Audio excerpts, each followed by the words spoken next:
Welcome to the HealthCorps classroom. I'm Sarah Fistrom and I'm a HealthCorps coordinator, and today I'm going to talk to you about evolution of an eater. So if you look up here, I'm going to talk about how we got from point A to point B. How did we go from being cavemen to being couch potatoes? There's two things. Our access to food has increased so much over time, and the food that we've eaten has changed immensely.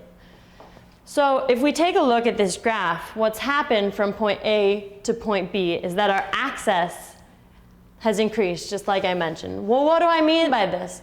This man, couch potato, has so much food available to him. He has grocery stores and aisles. And the caveman, for example, had to hunt. He had to go around and gather his food. He had to dig for it and work for his food. And at the same time that our access to food has gone up, the energy it takes for us to get this food has gone down.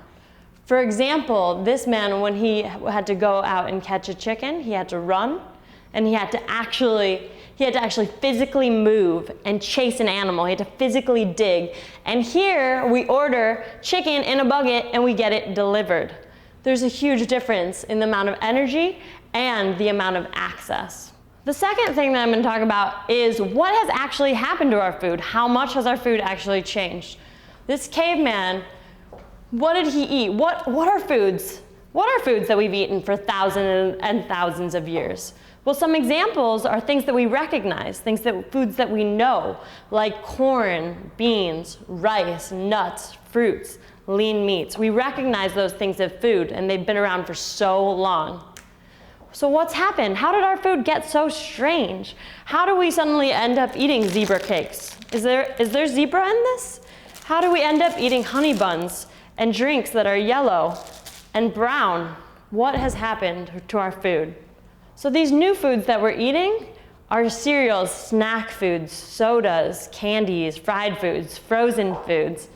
And they're more foreign to our bodies. Our bodies have a trouble digesting them and processing them, which again leads me back to this picture. How did we end up looking like this? So what I challenge you to do is next time you go into the store, next time you think about what you eat, think about, is it simple foods? Are they foods that you recognize, such as a banana, berries, corn, rice? Or are they foods that have to do with science and have been made in a laboratory using chemicals and foods that we don't recognize? Less is sometimes more. How many ingredients are in this banana? One. How many ingredients are in this strawberry? Just one.